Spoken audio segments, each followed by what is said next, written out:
কি কষ্ট হচ্ছে? কোরআনের কথা শুনলে কষ্ট হয়? চলবে না বন্ধ হবে? আরো জোরে বলেন, চলবে না বন্ধ হবে? এই কোরআনের মাহফিল বন্ধ করা যাবে না, কারণ এই বাংলার জমিনের মানুষ রাত জেগে কোরআন শুনতে চায়, রাত জেগে তাফসীর মাহফিল শুনতে চায়। এই বাংলার জমিন থেকে কোরআনের মাহফিল বন্ধ করে দেওয়ার ক্ষমতা কোনো বাপের বেটা বেটির নাই। জোরে বলেন ঠিক কিনা মুসলমান? এজন্য চলবে না বন্ধ হবে। যারা বন্ধ করতে চেয়েছিল তারা চলে গেছে, ঠিক না বেঠিক? যুগে যুগে যারা কোরআনকে অপমান করার চেষ্টা করেছে তারা ধূলিসাৎ হয়ে গেছে।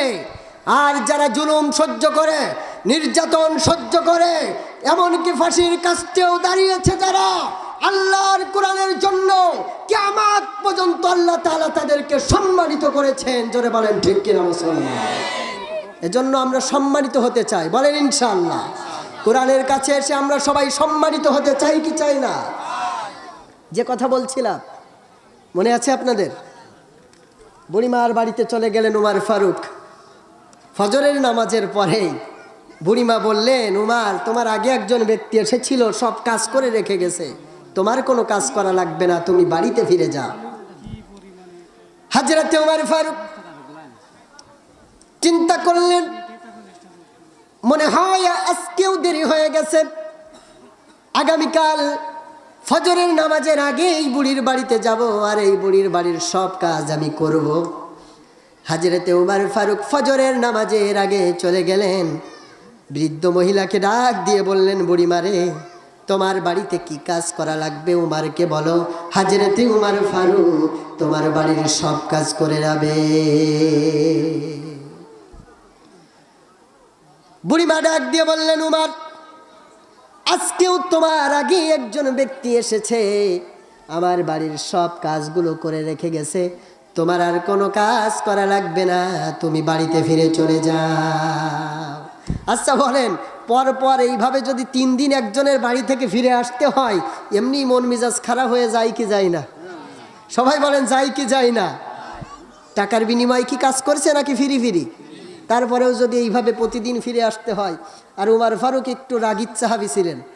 রাগ করতেন কার জন্য? আল্লাহর জন্যই রাগ করতেন। হযরত উমর ফারুক বললেন, আজকে সারা রাত এই বুড়ির বাড়ির সামনে আমি পাহারা দেব, আমার আগে কে আসে আর কে কাজ করে যায় আমি তাকে একটু দেখব। হযরত উমর ফারুক জঙ্গলের পিছনে লুকায়া থাকলেন। গভীর রজনী রাতে তাহাজ্জুদের রক্তে কালো চাদর মুড়ি দিয়া, পায়ের জুতাটা হাতে নিয়া কে যেন ওই বুড়ির বাড়ির দিকে একবার টিপ টিপ করে করে বুড়ির বাড়ির দিকে যাচ্ছে। হযরত উমর ফারুক বললেন, বারে বারে ঘুঘু তুমি খেয়ে যাও ধান। পিছন দিয়ে যে জড়ায়া ধরলেন, শক্ত করে ধরলেন, আর বললেন, কে বেটা, আমি প্রতিদিন এই বুড়ির বাড়ি থেকে ফিরে যাই, আর তুমি প্রতিদিন আমার আগে সেই বুড়ির বাড়ির কাজগুলো করে যাও, তোমার চেহারা দেখাও। এটা বলে হযরত উমর ফারুক যখন কালো চাদরটা মুখের থেকে টান দিয়েছে, হযরত উমর ফারুক তাকিয়ে দেখলেন, এ তো আর কেহ না, এ তো এই জামানার খলিফা হযরত আবু বকর। সুবহানাল্লাহ বলেন।